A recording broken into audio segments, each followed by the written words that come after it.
Patricia Imbard, j'ai 64 ans et je fais de la céramique depuis environ 7 ans. Un parcours complet dans le domaine bancaire, c'est-à-dire 42 ans de travail. Une fois à la retraite, je me suis mise à faire ça. Mon atelier se situe à Saint-Maximin, à mon domicile. J'ai accompagné une amie chez un potier qui est à Hyères, chez qui je continue à aller travailler et apprendre parce qu'il faut toujours apprendre. Vraiment, ça a été le coup de foudre absolu pour cette matière qui est la terre. J'ai pris quelques cours avec lui parce que j'ai pensé que si je me débrouillais toute seule, je ne ferais que des bêtises. Parce qu'il faut vraiment que tu aies les bons gestes et la bonne position pour ne pas prendre des mauvaises habitudes.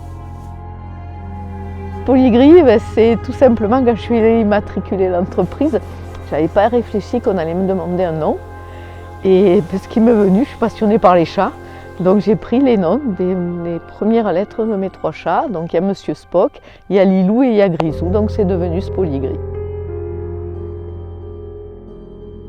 J'utilise de la terre de Salerne, c'est un peu plus haut dans le département, qui est de l'argile. Soit on la travaille à la main avec des outils, soit on la travaille autour pour avoir des pièces tournées.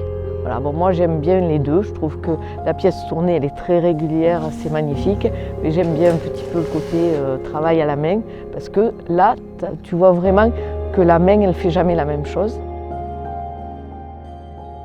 Une fois que cette terre est cuite, on va l'émailler à partir d'un mélange, ce sont des émaux mélangés à de l'eau. Alors pour obtenir certaines couleurs, il y a du fer, il y a du cuivre, etc. On peut faire un passage, 2 passages ou 3 passages de cette matière dans des couleurs différentes pour obtenir d'autres couleurs qui n'existent pas. Et on va recuire cette terre émaillée à environ en gros 1000 degrés. Alors ça réagit en fonction de la température de l'hydrométrie et puis de toi aussi, parce que bon, on est des êtres humains, et bien la terre elle ne va pas faire ce que tu vas vouloir. Le potier, la première fois que je suis allée chez lui, autour, il m'a dit une chose et que je continue 7 ans après à faire et à pratiquer. Tu fermes les yeux et tu essayes de ressentir la matière. Et c'est vrai qu'en fermant les yeux, la terre, tu vas la sentir entre tes doigts et tu vas plus, puisque tu ne la vois pas, c'est tes sens qui vont être plus en éveil. Et tu vas plus sentir le moment où elle va te dire, enfin, elle va te faire comprendre que c'est trop tard et que tu n'en feras rien. Voilà. Comme c'est une matière vivante, en définitive, c'est elle qui va décider ce que tu vas en faire.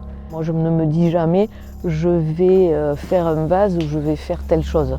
Je vais tenter de le faire. J'y arrive ou j'y arrive pas. Bon. Des fois, quand je la sens, je me dis, ben non, je voulais qu'elle monte droit, elle a tendance à vouloir partir comme ça. Et ben allez, on va faire un saladier, voilà. C'est pour ça que je dis que c'est une matière qui vit. Je trouve que tu as quelque chose entre les mains qui est brut et qui va te permettre de sortir un objet, quelque chose dont tu vas te servir tous les jours. Et je crois que c'est ça qui m'a plu, c'est-à-dire la force qui se dégage de la terre, mais aussi sa fragilité. Parce que c'est quelque chose qui va durer dans le temps, mais qui un jour, tu vas casser.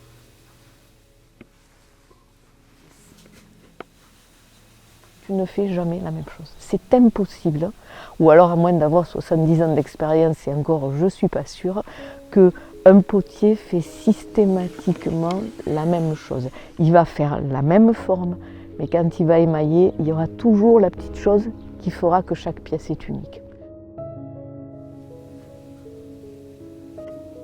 Je pense que quand on découvre quelque chose, quand la vie permet de faire certaines choses, il faut aller à fond. Si c'était à refaire, si j'avais découvert la terre à 20 ans, je n'aurais certainement pas fait 42 ans dans une banque. Voilà. Je dis tout à l'heure que c'était une révélation, ça a été plus qu'une révélation, et je me suis dit, je suis passée à côté de quelque chose.